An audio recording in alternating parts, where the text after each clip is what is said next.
All right, guys. I'm back with another oldie but goodie. This is another one of my older kits that I needed to get a assembly video shot for instead of just assembly diagrams. And it's also one that I'm now offering a resin version of. So there's multiple reasons why that I'm reshooting the video. Um, this is going to be my Schofield. Kit's still identical, whether it's the resin kit or the FDM kit. They both assembled the exact same way.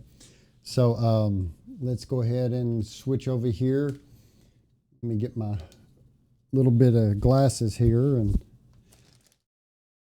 go ahead and get this out. This is, like I said, the Schofield kit. This is a resin version.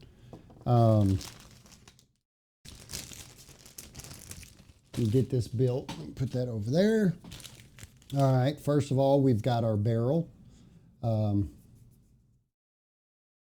we've got our frame. We've got our grips, our right and left grips in the grip center.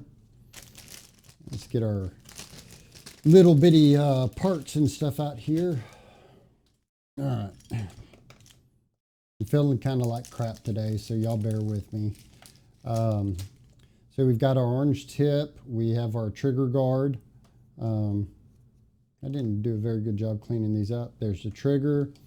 There is the barrel release that allows you to break over the barrel. Our hammer, the other back end of the part of the barrel, the back end part of the frame. This is the little indexing piece that goes onto the back of the frame right here when we get ready to glue that in. And this is this little wing part. This just gets glued in down here on the bottom.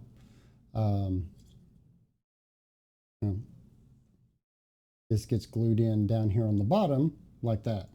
But we'll go ahead and we've got two magnets here. That's going to be for the release part of the break over the barrel. And we've got a bunch of little odds and ends screws and springs and stuff right here. So go ahead and get all that laid out. Whoop, there we go, perfect. Lay my screw right in the middle of all the springs and we'll set you off to the side over there. So let's go ahead and get our glue. You can use a thick super glue for this or a CA glue. This is the CA glue I use. I've been using it for a while. I finally now have this available on my website, so if you need some, you can grab some whenever you get a kit.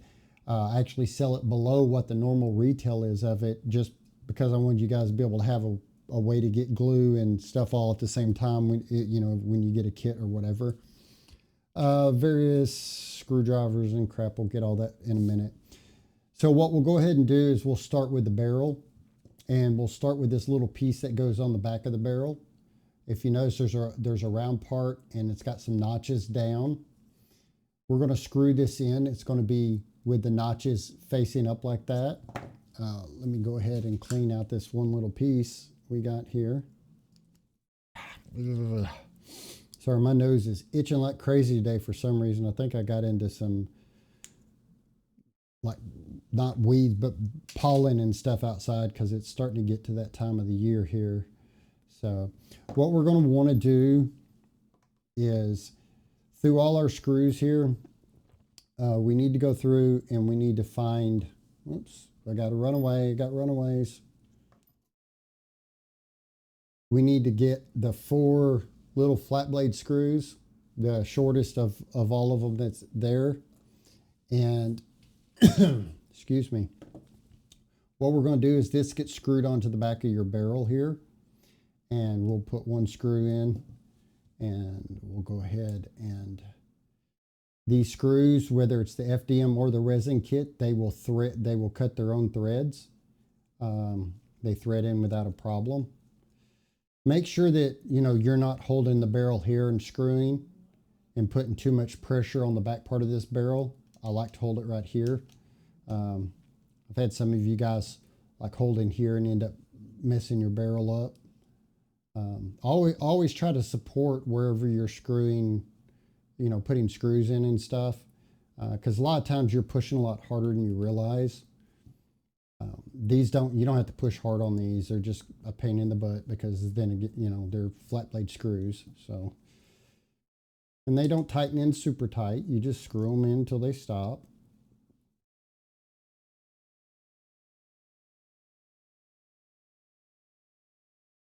There we go. And now this piece right here, this is where we're going to be gluing one of the magnets in, but don't do that yet. I'll cover a way for you to be able to put those magnets in without giving yourself too much of a problem. Or a little bit easier of a way, I should say. We'll go ahead and we'll go ahead and do the magnets now. You're going to need this piece right here. This will be the piece that gets screwed onto the body, and it comes up and it latches onto the barrel. So you have a magnet goes in here and a magnet goes in here. And what I do, and some of y'all may not find it necessary, oh, here it is. But I'm telling you right now, very quickly you can get sidetracked and screw this up. So how I prevent myself from screwing it up is I put a little black mark with a marker. I have the two magnets stuck together, and I just put a black mark on both sides. And basically that black mark, no matter which piece you're dealing with, will go in first towards the glue. And that way, you know that your polarity is always right, because you sure as hell don't want your magnets pushing away from each other. So let me get my glue here and get my dried little booger end off of here. All right.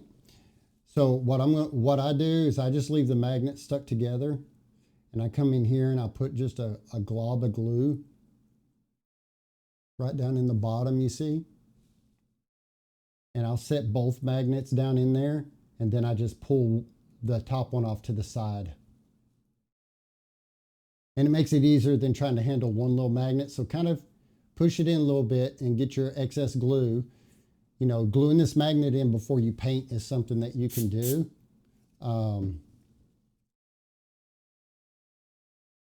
That way you can paint right over the magnet, and it's not going to interfere with how well the magnet, you know, functions.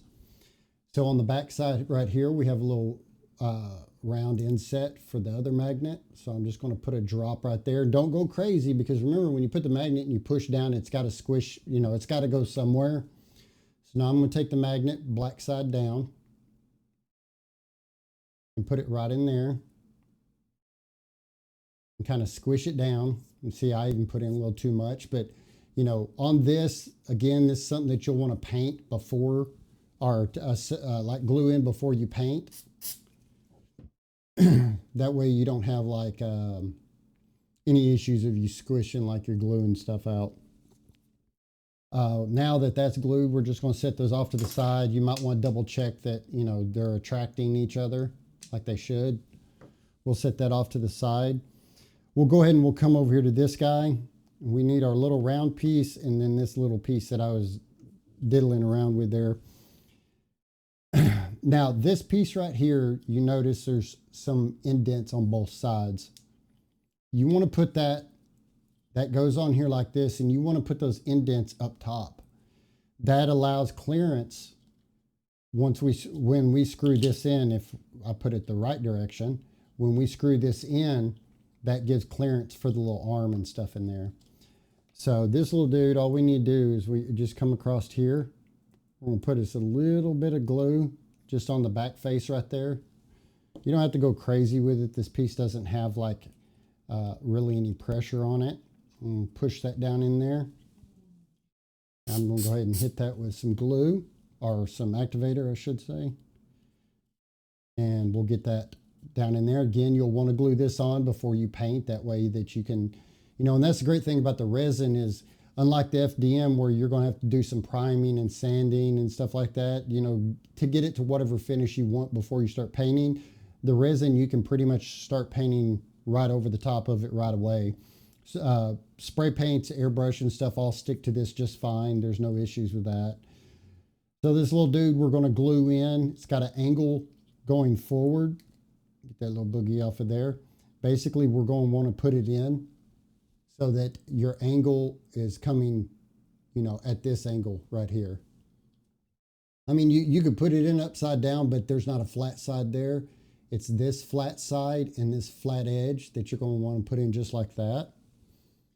So what I'm going to do is come in here. I'm going to try to keep my glue in the channel. Just kind of go down the channel and bopping my glue back and forth to make sure I just get it on the sidewalls and then slide that in there. All right. That dude's nice and set in there. And what we can do now is we can go ahead and put the hammer and trigger in before we start, getting too far into this. What we're going to need is we're going to need this set screw. That's a metric set screw. It's going to need a 1.5 millimeter Allen wrench. Goes into the end right here. Let me see if I can find.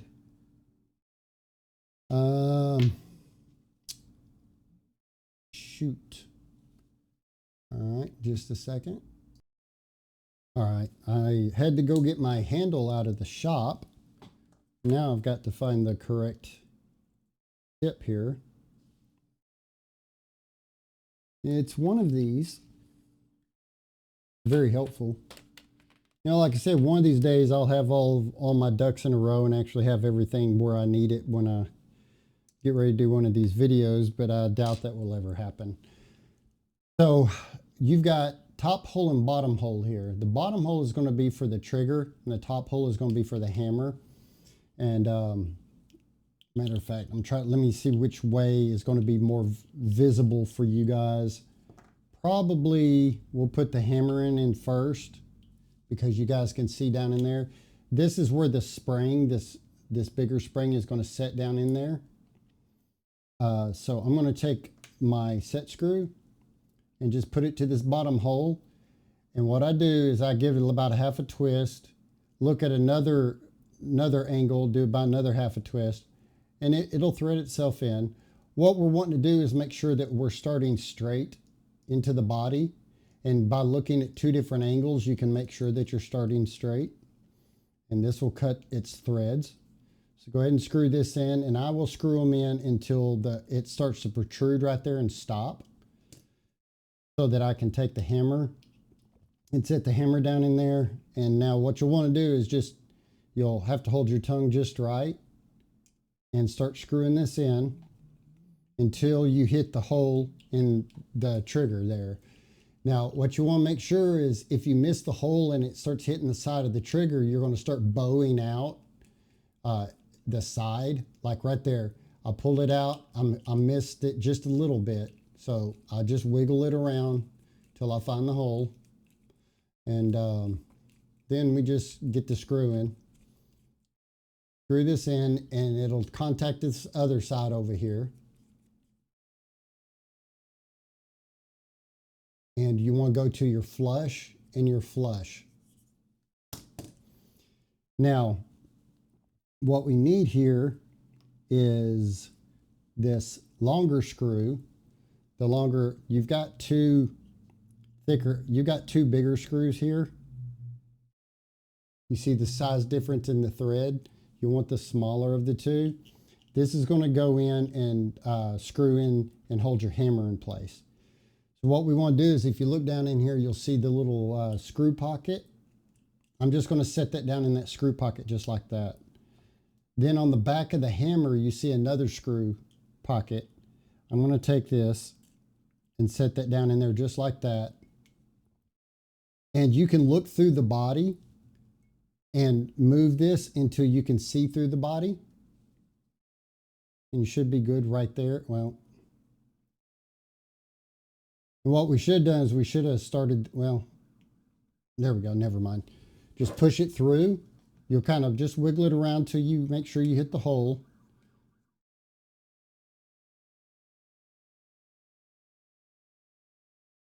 Y'all hear those police officers? I don't know if y'all could hear that or not, but so we're just going to sit here and screw this dude in. Make sure you don't slip off and scratch your paint job if you're doing this after you paint. So this is what we're wanting to check. Try not to let it slap up against here yet, So we just want to make sure that it locks like it's supposed to. So now we've got our trigger guard. Our trigger guard gets put on. If you take this and you put it the wrong way, you can probably, well, I don't know if you can cram it down in there the wrong way or not. But anyways, you'll see it will only go in there one direction, one way. So what we're going to go ahead and do is we want to make sure that we don't get glue on our trigger at all moving in there. So we want glue on here, but we also want a little bit of glue right on this back edge. So again, this is going to be one of these things, you'll probably paint the trigger guard separately before you put it on. In reality, it's not that big of a deal if you don't get much glue back here. You just want to get the majority up here and don't get it on the front facing of your trigger. You don't want to glue your trigger still. But you know, you're going to want to glue it in just so that you can pull the trigger about that much. So what I'm going to do is I'm just going to stay about 1/4 of an inch away from the front of my trigger and put me a glob right there and come right back here with my nice shaky hands and try my damnedest, because I put a little too much in there. Oop, I was almost put it on backwards myself. Take this and set it down in there, and you don't have to squeeze too much. We're just going to let that set for a second, let that activator seep down in there and get to that. Make sure you can move your trigger while you're, you know, it's curing and stuff. So you're good to go there. All right. So what we're going to go ahead and do now is we'll put our release on. Our release is going to go on just like that. So we're going to need 2 more of the same screws, the last 2 of them that you used to put the top part of the barrel on right there. And that will be what gets screwed in here and holds this in place. Okay, I'm just had a little boogie in there. I'm just clearing out the holes a little bit. There we go. Okay. All right. So I'm going to turn this around. I'm going to drop that in there. I'm going to take this dude. And these you don't want to tighten all the way down. You want to screw them in. If you tighten them all the way down, back them up just a little bit, because you want your release to be able to move back and forth. So I'm going to screw this in until I flip off and stab my finger or something. Cock your hammer back, and then you can back that up a little bit till, you know, it moves nice and free. It still has a little drag on it. And we'll get this one put in. This is a real easy assemble on this one. It's not as much like my Colt Navy or my Peacemaker, just because it doesn't have all the advanced features to it, you know, where like the cocking of the hammer and all that stuff rotates the cylinder. One day I would like to do that with this one. Just break over barrel pistols in general, and being that this isn't out of metal, they already had a historically, you know, anytime the cylinder comes up with the barrel, they already had a historical problem with when they come down, the hand interacting correctly. So whenever you like cock the hammer and stuff, you could get this to rotate, and it rotate efficiently every time. So there, we've got that in there now. Now we can go ahead and just let our pressure off of that. What we can do is we come over here and grab our grip center. And this grip center is going to go on here just like this. And we want this big long screw. And I have this screw in there to increase the, you know, reinforce this whole area, because you will be handling it so much. So what we can do is we'll go ahead and take some glue here. And we will go across this little section here. We're going to stay away from that hole because our screw has to pass through that hole in a minute. We're going to take this and we're just going to put this on here. We want to make sure that we're flush on both sides. So you can kind of just hold it right there and make sure that we're flush. Let that set. Hit that with a little bit of activator. Make sure you're straight and stuff. All right, there we go. So now it's a big Phillips screw. So I'm going to wiggle this around. Sorry, I didn't mean to get out of frame there. Wiggle it around till it falls in. And just get to screw them. Please don't use power drills or power screwdrivers to run screws in on these, because when you do that, when it's cutting threads, it generates a lot of heat. And no matter the material it's made out of, you can generate enough heat to melt it, especially with, screwing these screws in too fast. And what I normally do is I just keep screwing until I feel it get to the bottom and it starts to tighten. Then I'll wait just a minute to kind of let the screw cool off a bit and set the threads. Like I hit the bottom right there, and I'll give it a minute, and then I'll come back and I'll give it that last really tight snug on there. And we can go ahead and put our grips on here. And it's out of the screws that are left, it's going to be the two shorter screws. And we'll put one in on this side. And get this screwed in here, and they will recess down in the hole really nicely. We're going to take this side and we're going to put it in here.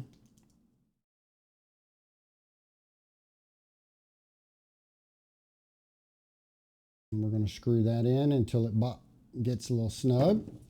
So there we go. The back end of it is complete. So what we want to do now is let's move over here to the cylinder. You can go ahead and glue this indexer on, because this Allen wrench screw is going to go down inside of here, and it's going to get screwed into the little hole right here. I'm going to go ahead and do the indexer just because it's easier to handle it right now the way it is. But you want to drop it in and make sure that you get it glued nice and straight, because the bullets, which I need to grab real quick, just a second. All right, through movie magic, boom, I'm back with the bullets. It does come with six resin printed bullets, and both kits, the FDM or the resin kit, they both come with resin bullets with them. They're just easier and smoother for y'all to paint instead of trying to sand on the FDM print ones. They are two separate pieces. That way you can paint the brassing separate than the actual bullet slug part itself. So what we're going to do now is we want to check, and we want to set this in here and make sure that it's setting nice and flush and flat, and make sure there's no little nipples on the back here that's in the way of anything setting the way it needs to, and make sure there's no nipples on the back here. Which I try, if there are, I try to get them, but, I do miss things. Go ahead and get our little bit of glue right around here. We're just going to take our dude and drop him in here. Make sure that we've got it lined up with the holes here.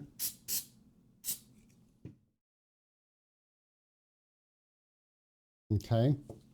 And you can take one of your shells, as long as your glue's dried, and drop it in. Make sure it drops in okay.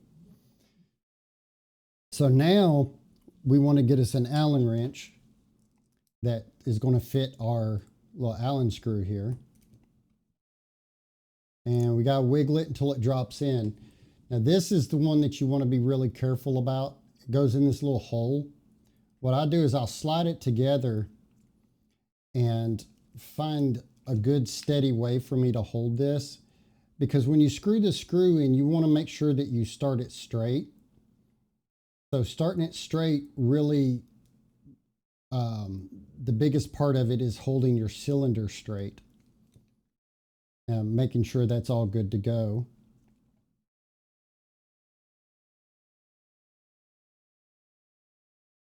Take your time, screw it in with some force on it, so that your force will help it continue to go in and cut those threads.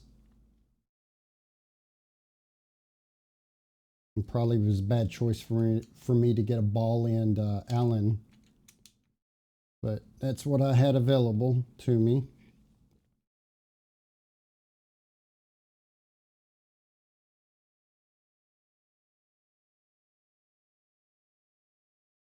And it is a long screw because it'll take you a minute to get to the bottom of it.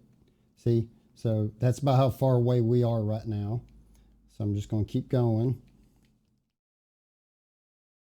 Check how far I am still. Well, it should be good to hold it differently now. Maybe. Okay.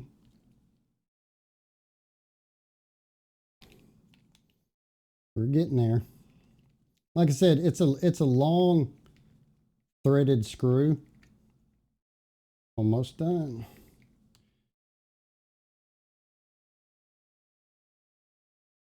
There we go.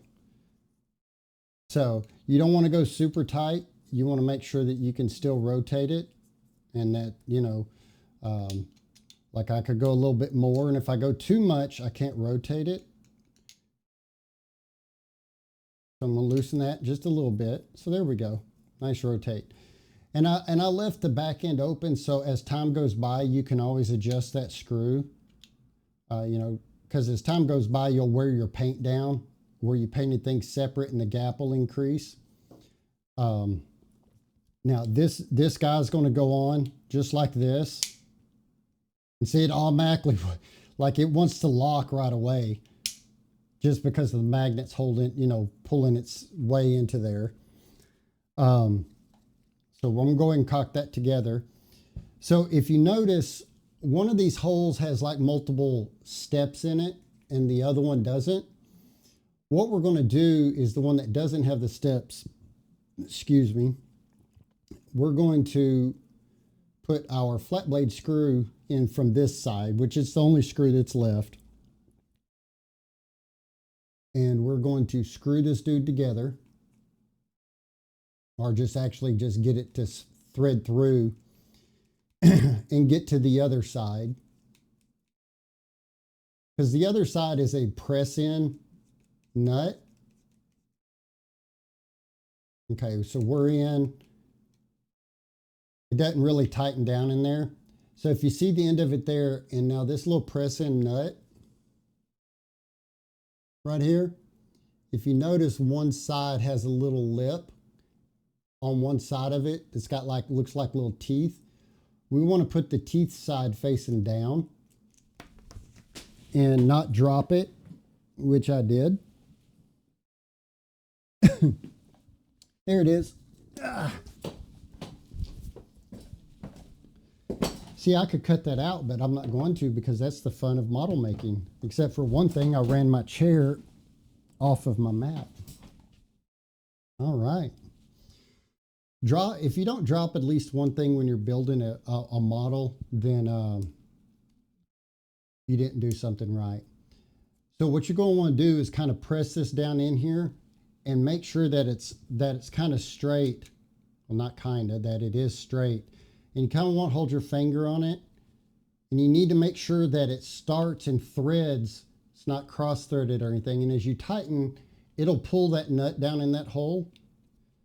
And you don't want to go super tight, but I'm going to keep tightening until I feel some good tension against it. And I'm going to back up. Now you'll want to, so there. So, and that's not bad. And again, you can adjust this as your paint wears, and that you get to a wear point in there. And that got, and you know, you got your little latch there. So what I'm going to do is I want that a little bit looser. Just a tad bit looser, not much. There we go. So, and as time goes by, you can wear this down some more. We'll go ahead and glue our bullets together. And on these bullets, I mean, you guys, there's nothing special about these bullets. I just go around the edge on the inside. If you put it on this piece and you go together, you'll have a tendency to wipe it out and it'll come out of the seam. If you put it around the inside edge right there, I'll put them together and I'll twist them and spray, and there we go, lock together. So then you can come over here and cock that back, unlock your barrel, put your shell in, take your shell back out, you know, check a few different holes, make sure that, you know, all of your stuff is lined up nice and where it's supposed to be. Got all that sanding dust down in there. But, so there you go. Let me get some of this out of the way. Well, I hope that sound was okay there for the last bit. I just realized that my mic was flipped over upside down. So anyways, I'm not going to glue together all the other bullets. You guys get how to do that. But, and you'll notice like when you come together, it might be like a little tight fit there. Don't worry about that. As time goes by and you move this, it's going to wear in. But it is stiff. It's not going to go anywhere. It's not going to come unlatched. It's nice and tight so that you can break that over. And this little dude we glued on is actually a stop. It stops the barrel from going too far forward. So there you go. There is, oh, the orange tip. Make sure when you're done that you put your orange tip on here. That is you guys' responsibility after you finished your kit. The law says you have to have it on there because it's a replica to identify it's not a real gun. That's all I have to say about that. But I hope you guys enjoy it. I'm not going to glue mine on yet because I am going to paint this one. For the first time in a long time, I get to actually paint one. Because I'm really excited about this resin. It's super, super, super, super freaking strong. It's got flex to it, you know, to help with any drop or anything like that. But if you guys have any questions, issues, problems, suggestions, thoughts, wishes, hopes, dreams, or whatever, just leave me a message down below or go to the website, shoot me an email or something. It's probably the easiest way to get a hold of me. But yeah, I hope you guys enjoy it and have a good one.